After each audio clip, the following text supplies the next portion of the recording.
بمنتخب بلدنا ان هو يعمل كده، وده هنبني عليه باذن الله سبحانه وتعالى. فشابوه لكل الناس اللي موجوده في منتخب مصر، سواء الجهاز الطبي، الجهاز الاداري، المدلكين، الناس اللي موجوده في غرف الملابس، الناس الطباخين. مش عايزين ننسى اي حد في المنظومه، ولازم النهارده نختار اللعيبه اللي حقيقي عملت طفره مع منتخب مصر. لازم النهارده نيجي نشيد بمصطفى شوبير اللي اختاره الكابتن حسام حسن وحارب عليه وقال ان الراجل هيبقى موجود معايا في كاس العالم وهيبقى الجون الاساسي اللي موجود معايا في كاس العالم. والولد كان على قد الطموحات بصراحه. الولد انا لو هتسالني تقول لي مصطفى شوبير يحترف او يقعد في النادي الاهلي، لا يا باشا.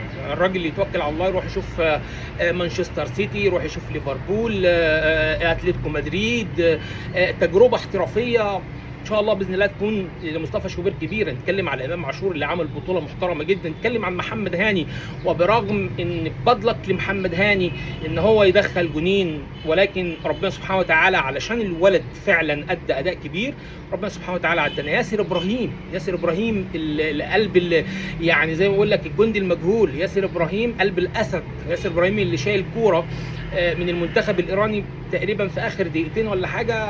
كوره لو دخلت كانت هتعمل معانا مشكله كبيره جدا.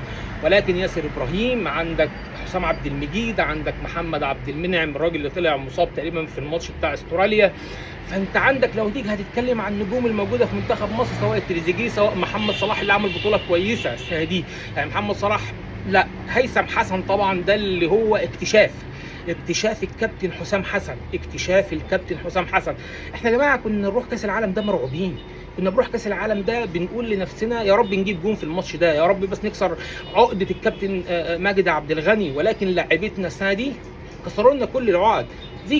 زيكو الراجل اللي صمم عليه الكابتن حسام حسن ما رضيش ياخد مصطفى محمد، وهاجت وماجد جماهير نادي الزمالك وازاي ما ياخدش مصطفى محمد وازاي. ولكن الراجل قاتل على زيكو، راجل قدم معاه بطوله كبيره جدا، الراجل اللي بيجيب جونين قدام الارجنتين يا جماعه. يعني ولد ما عندوش ازمه، الولد ما عندوش خوف، ما عندوش ضغوط يعني.